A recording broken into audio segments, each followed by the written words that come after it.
আসসালামু আলাইকুম।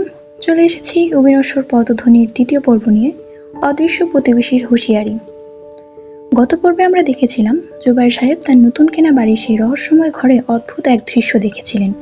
সেখানে শূন্যে ভাসমান জায়নামাজে এক অদৃশ্য সত্তাকে নামাজ পড়তে দেখেন তিনি, কিন্তু সেই সত্তা তাকে সাবধান করে দিয়েছিল দরজা না খুলতে।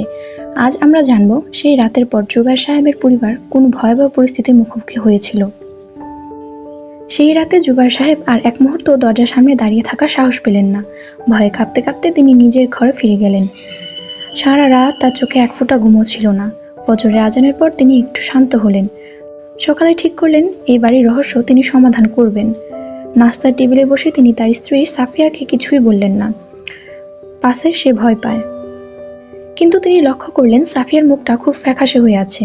সাফিয়া নিচু স্বরে বললেন, জানো, গত রাতে মায়া ঘুমের ঘরে কার সাথে যেন কথা বলছিল। আমি যখন ওর কাছে গেলাম, ও বলল, মা, পাশের ঘরে চাচু আমাকে চকলেট দিতে চেয়েছিল, কিন্তু ওর পা দেখে আমি ভয় পেয়েছিলাম।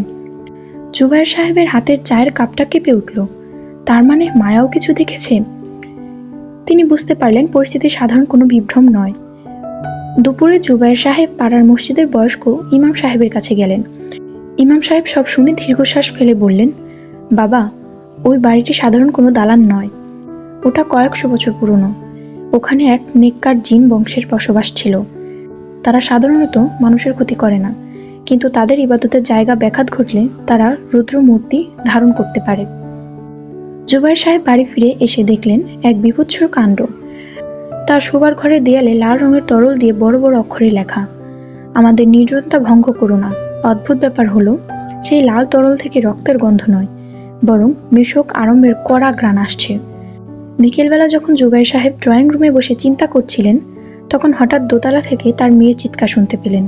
তিনি দৌড়ে উপরে গিয়ে দেখলেন মায়া সেই রহস্যময় বন্ধ ঘরের দরজার সামনে দাঁড়িয়ে অঝরে কাঁদছেন। দরজার নিচ দিয়ে কালো ধোঁয়ার মতো কিছু একটা বের হয়ে মায়ের পায়ের চারপাশে ঘিরে ধরছে।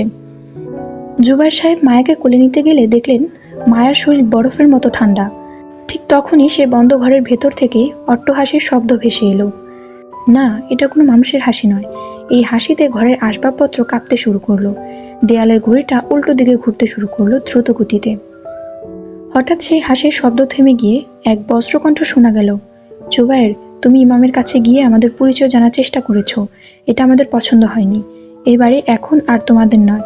আজ রাত 12টার মধ্যে যদি তোমরা এই বাড়ি ছেড়ে না দাও, তবে এই কুঠুরি তোমাদের সবার কবর হবে। জুবায়ের সাহেব দেখলেন তার হাতের কবজি কোনো এক অদৃশ্য শক্তিতে নীল হয়ে যাচ্ছে।